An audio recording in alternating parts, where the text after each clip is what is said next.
The verb system in Afrikaans is quite simple compared to Dutch. First of all, the simple past isn't used except for 8 basic verbs. For all other verbs, the perfect tense is used instead, which is also possible in Dutch too. So here's the Dutch sentence meaning I watched. Ik keek. And now here's the Afrikaans sentence. Ek het gekyk. So notice that we use the perfect tense in Afrikaans because there is no past tense. But this Afrikaans sentence is similar to the Dutch perfect tense sentence. Ik heb gekeken. But notice that the way the past participle is formed is a little different. Also notice that the form of the verb for have is different. These are both the present tense form of the verb meaning to have. The one in Dutch is conjugated for first person singular, but Afrikaans verbs don't change according to person or number. So the Dutch verb will change in other sentences, but in Afrikaans it will always be Het.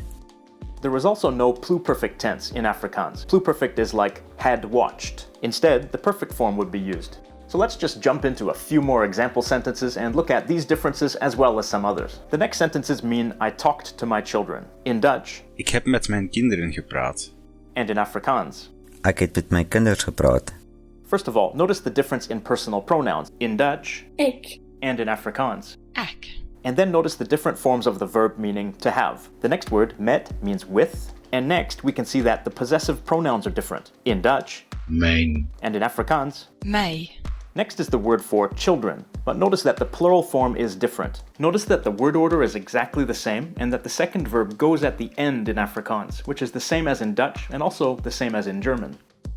The next sentences mean, did you have a good New Year? First in Dutch, Heb jij een goed nieuwjaar gehad? and in Afrikaans. Het jy 'n goeie nuwejaar gehad? In English, it's like, have you a good New Year had? Again, we see the different forms of the verb meaning to have. Then we see the different spelling of the personal pronoun jy, meaning you. Then we have the indefinite article, which has been shortened in Afrikaans. Then notice that the word for good is slightly different. Then after that, notice the slight difference in the words for New Year. And finally, the past participle of the verb meaning to have is the same in both sentences. Now let's look at a similar sentence, but with a little change.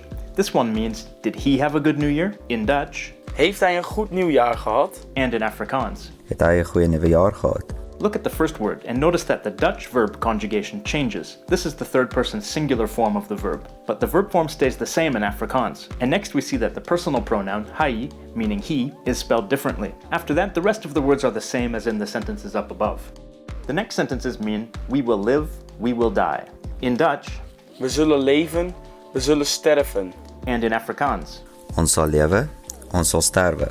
Notice here that the subject pronoun for we is different. In Dutch, the subject pronoun is we, but the object pronoun, similar to us in English, is ons. In Afrikaans, ons is both the subject and the object pronoun. Next, notice that the future tense in Dutch is formed using zullen plus the infinitive.